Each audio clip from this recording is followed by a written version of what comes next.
Luego están las teorías etológicas, que básicamente se centran en el tema del apego.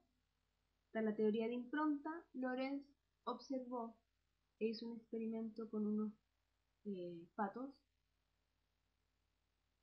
donde al nacer, él se da cuenta que los patitos al nacer seguían a su madre, ¿sí? Entonces él agarró unos huevos de pato, les puso el calorcito hasta que nacieron, salieron del cascarón, y él hizo a su vez de, entre comillas, ¿verdad?, mamá pata. Y todos los patos lo siguieron. Y él pasó a ser, ¿cierto?, esa figura maternal. Entonces él dice que en el proceso de desarrollo los seres van creando un rápido apego por el primer objeto que siguen.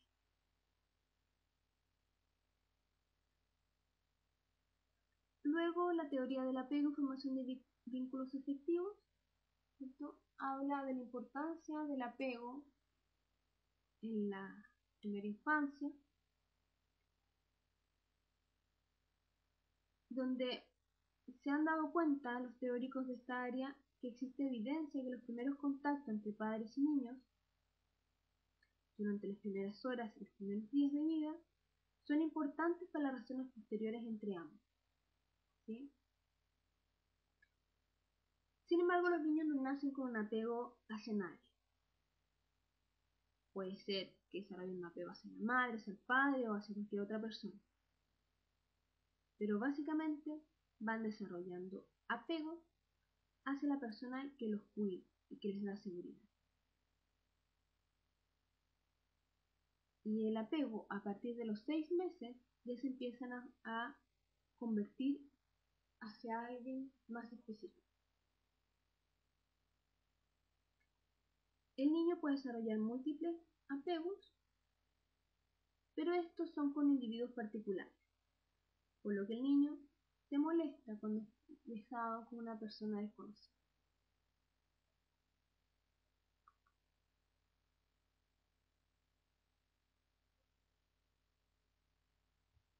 Bien, vimos entonces a grandes rasgos estas teorías,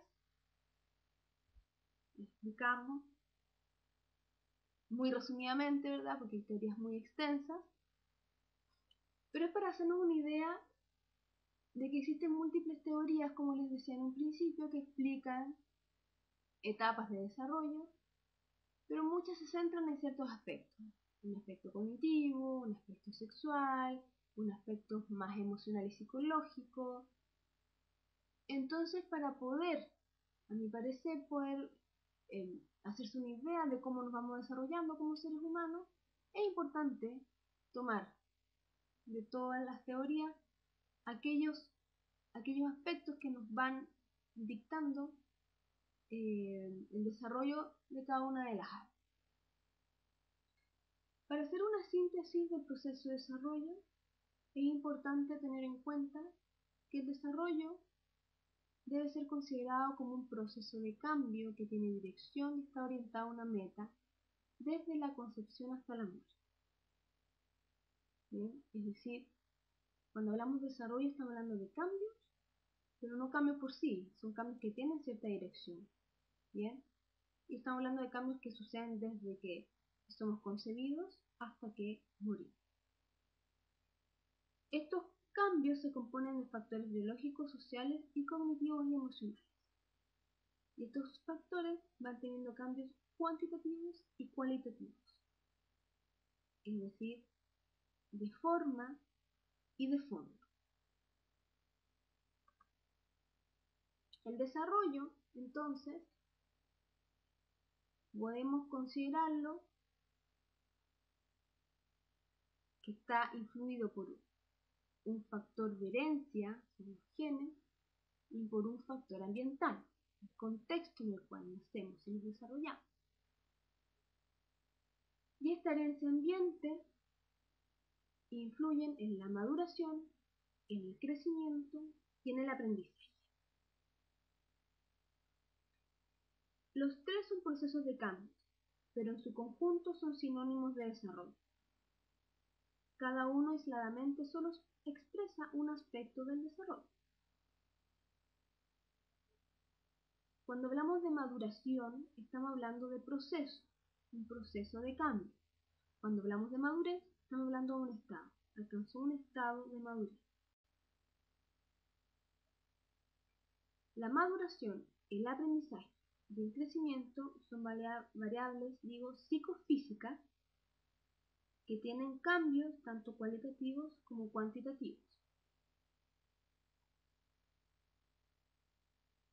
La maduración son cambios endógenos, es decir, internos, cualitativos, condicionados por los genes, como producto de ellos. Entonces, maduración, cambios cualitativos. Bien. El aprendizaje es un proceso de cambio cualitativo y cuantitativo. Y es un proceso más bien externo. Porque es un proceso producto de la experiencia. Es fundamentalmente influido por el ambiente. Sin embargo, para que haya aprendizaje, ¿sí?, tiene que haber una maduración previa. O sea, el aprendizaje depende de la maduración, no la maduración del aprendizaje. No es viceversa. Entonces, hablamos que maduración es un cambio cualitativo influido fundamentalmente por los genes. El aprendizaje es un proceso de cambio cualitativo y cuantitativo. Cambio de forma de pensar, pero también de más cosas. Y está influido mayormente por el ambiente y está condicionado por un proceso de maduración previo. Y finalmente el crecimiento es un proceso de cambio cuantitativo y está influido o es producto de la herencia y del ambiente. Yo no puedo crecer en altura si no recibo la alimentación adecuada, ambiente. Pero a su vez traigo en mis genes ciertos metrajes a desarrollar. No puedo desarrollar más que lo que mis genes me están condicionando. Entonces estas tres variables, como dije, son variables psicofísicas. Como les planteaba anteriormente, creo que para entender el desarrollo deberíamos tener una teoría de la convergencia, es decir, converger varias teorías y no pensar que solamente está influido por los genes o solamente por el ambiente, sino que es una conjunción de ambos. ¿Sí? La herencia entonces viene a ser aquel bagaje de disposiciones a desarrollar y que está genéticamente determinado. Esto puede ser estable e inestable.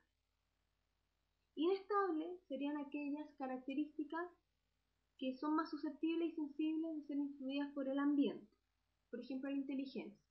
Si yo no estimulo a una persona ni le doy las oportunidades básicas, probablemente no va a poder desarrollar el nivel de inteligencia que viene en su gen. A su vez, las características más estables no son o persisten a pesar del ambiente, no se modifican. Yo nací de ojos café y por más que quiera cambiarme internamente el color de ojos no lo voy a poder hacer. Bueno, podría ponerme lentes de contacto otro color, pero eso no va a cambiar mi color real de ojos, ¿sí? Son características más estables.